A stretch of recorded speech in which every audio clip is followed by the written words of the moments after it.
جنگ موتا پر حضرت نبی رحمت صلی اللہ علیہ وسلم نے صحابہ کو روانہ کیا۔ یہ 8 ہجری کو جنگ ہوئی ہے۔ مسلمانوں کی تعداد صرف 3000 اور ہرکل کے سپاہیوں کی تعداد 1 لاکھ۔ 3000 1 لاکھ کے مقابلے میں آئے۔ شام میں یہ جنگ گمسان کی لڑی جا رہی ہے۔ جنگ وہاں ہو رہی ہے اور حضور ہیں مدینے میں، اور آقا کریم یہاں بیٹھ کے جنگ کے واقعات سنا رہے ہیں، جنگ کے واقعات سنا رہے ہیں۔ تو حضور نے ارشاد فرمایا کہ اخذ رایۃ زید فاصیب، فرمایا جھنڈا اب حضرت زید نے پکڑ لیا، جھنڈا لشکر اسلام کا حضرت زید نے پکڑا ہے۔ پھر فرمایا کہ وہ شہید کر دیے گئے۔ ثم اخذ ابن رواحہ فاصیب، پھر فرمایا عبداللہ ابن رواحہ نے پکڑا جھنڈا، پھر فرمایا وہ بھی شہید کر دیے گئے۔ وَعَيْنَاهُ تَذْرِفَانِ، حضور یہ بیان کرتے جا رہے تھے اور آنکھوں سے آنسو ٹپک رہے تھے۔ پھر اس کے بعد حضور نے فرمایا حَتَّى أَخَذَ الرَّایَةَ سَيْفٌ مِّن سَيُوفِ اللَّهِ، یعنی خالد ابن الولید، فرمایا اب اللہ کی تلواروں میں سے ایک تلوار خالد بن ولید نے پکڑ لیا ہے۔ حَتَّى فَتَحَ اللَّهُ عَلَيْهِمْ، یہاں تک کہ اللہ تعالیٰ نے ان کو فتح عطا فرمایا۔ بیٹھے مدینے میں ہیں، نظر کہاں ہے؟ جہاں موتا کی جنگ ہو رہی ہے، یہ شام کے علاقے میں واقعہ ہے۔ حضرت خالد بن ولید کے ہاتھ پر اللہ تعالیٰ نے اسلام کو فتح دی، اور 3000 مجاہدوں نے 1 لاکھ کے دانت کٹے کر کے رکھ دیے۔ اور حضرت خالد بن ولید کو سیف اللہ اسی موقع پہ کہا گیا۔ آپ نے کافروں پر اس جنگ میں 8 تلواریں توڑی تھی۔ تلوار توڑنا عرب میں بہادری کی علامت تھی۔ جو تلوار توڑتا اتنے لوگوں کو مارتا کہ اس کی تلوار ٹوٹ جاتی۔ اس جنگ میں 8 تلواریں توڑی حضرت خالد بن ولید۔ ساری زندگی حضرت خالد بن ولید کی آرزو رہی کہ میں بھی شہید ہو جاؤں راہ خدا میں، لیکن یہ ان کی آرزو پوری نہ ہو سکی، اس لیے کہ وہ اللہ کی تلوار تھے، اور اللہ کی تلوار کو کون توڑتا؟ اس لیے حضرت خالد بن ولید رضی اللہ تعالیٰ عنہ ساری زندگی جو ہے وہ کسی جنگ کے اندر بھی نامراد نہیں ہوئے اور ناکام نہیں ہوئے۔ ایک موقع پر جبلہ بن احم کے مقابلے میں حضرت خالد بن ولید تھے، اس معاملے میں مسلمانوں کی پسپائی ہوئی۔ حضرت خالد بن ولید کو حضرت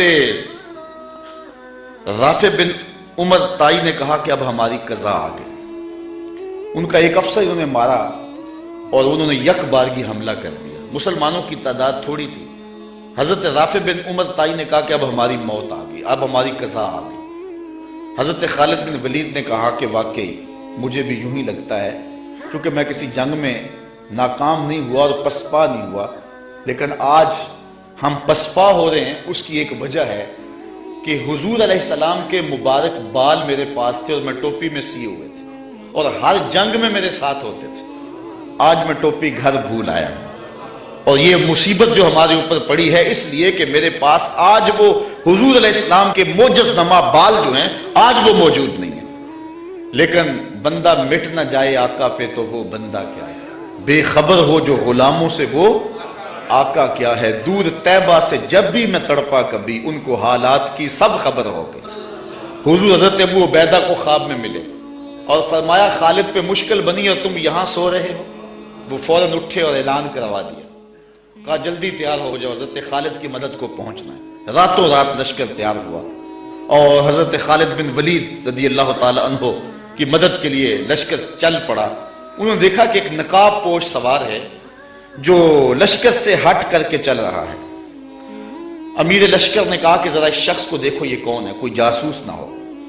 جب مجاہد اس کے پاس گئے، اس نے کہا کہ پیچھے ہٹ جاؤ، میں کوئی غیر نہیں ہوں، میں حضرت خالد بن ولید کی بیوی ہوں۔ جب حضرت ابو عبیدہ نے اعلان کروایا نا کہ تیار ہو جاؤ کہ خالد پہ مشکل آ گئی ہے، تو میں نے سوچا کہ اللہ کے شیر پہ کبھی مشکل آئی تو تھی نہیں، یہ کیا ہو گیا؟ تو میں نے غور کیا تو ان کی ٹوپی گھر رہ گئی تھی، تو میں نے ٹوپی لی، میں ان کو ٹوپی دینے جا رہی ہوں۔ لشکر کے ساتھ ساتھ حضرت خالد بن ولید کی اہلیہ بھی چلتی رہی۔ حضرت خالد بن ولید ادھر محاذ پہ ڈٹے ہوئے۔ اچانک حضرت خالد بن ولید کیا دیکھتے ہیں کہ ایک جانب سے اللہ اکبر کی آواز آئی، اور 5-6 مجاہد ہیں جو دشمن کے لشکر کو پیچھے دھکیل رہے ہیں، اور اس میں ایک نقاب پوش مجاہد بھی ہے۔ حضرت خالد بن ولید نے گھوڑے کو ایڑ لگائی اور جا کے اس کے قریب کھڑے ہو گئے کہا جوان مجاہد تو کون ہے کہ لشکر کے جو ہے پشتے کاٹ رہا ہے؟ اس نے تھوڑا سا نقاب سرکا کے کہا آنا زوجتو کا ام تمیم، میں تمہاری بیوی ام تمیم ہوں، اور تم حضور کے بالوں والی ٹوپی بھول آئے تھے، میں وہ تمہیں دینے آئی ہوں۔ تو انہوں نے وہ ٹوپی ان کو پیش کی تو اللہ نے اسی دن حضرت خالد بن ولید کو فتح عطا فرمائی۔ یہ حضور علیہ الصلوۃ والسلام کے منہ مبارک کا موقع۔